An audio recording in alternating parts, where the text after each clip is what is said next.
Hi everyone, Dr. Jay Mehta here from Mumbai. I happen to be the scientific director of the Gender Reassignment Surgery program at our clinic. This program involves a huge team of people. So obviously it's not just me alone. Apart from me, the most important person in the team is a urologist and the second most important guy is a plastic surgeon. This is as far as the surgical team is concerned. Then there is a psychiatrist in the team, and apart from psychiatrist, there is somebody who is called as an endocrinologist. Obviously, then there is a support staff with reproductive endocrinology, laparoscopic surgery, nursing care and all these things. But in this video, we are only going to understand what are the basics which anyone should know. So practically when you do GRS or gender reassignment surgery, you are trying to address a population who is a transgender population.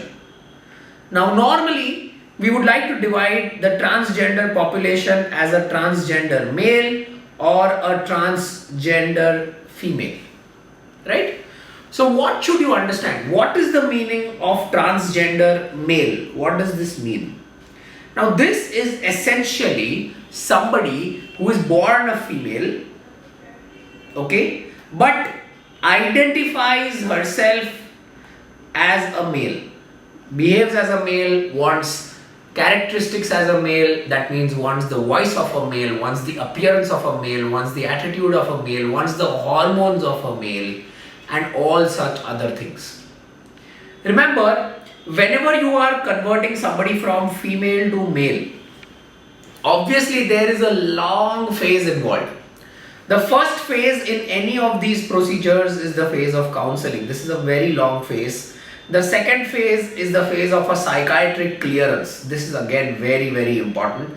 Now once these two things are completely sorted and done, only then you can go ahead to the next step, and that next step is endocrinology. Endocrinology means the phase in which you are given hormones. Now this phase could be a little long lasting phase, typically is going to last for approximately 3 years, 2 years or whatever, based on the outcomes which one is seeking.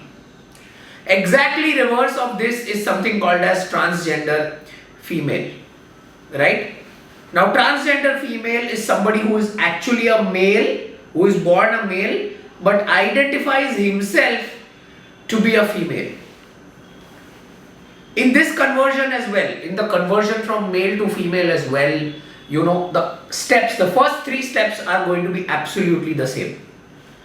As a patient, what is important for you to remember is that this conversion, that is the conversion from male to female, is a slightly easier conversion as against the conversion from female to male.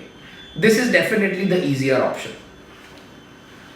The conversion from female to male, that means when I am talking of converting somebody from female to male, that requires a lot of artificial prosthesis, lot of plastic surgical corrections, and that may or may not be associated with the best possible cosmetic outcomes.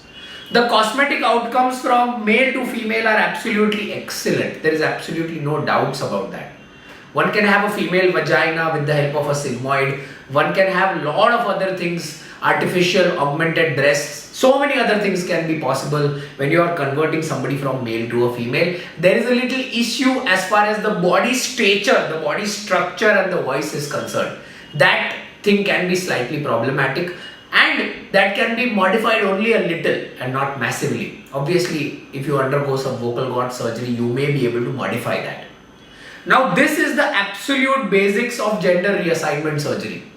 In our subsequent videos, we are going to be discussing a lot more things as far as gender reassignment is concerned, lot of procedures as far as gender reassignment is concerned, and what should every prospective patient know. So keep watching this channel when you are wanting to understand about this entire process, and should there be any questions, you can post them in the comments box. Somebody from my team would try to get back to you as quickly as possible. Thank you so much.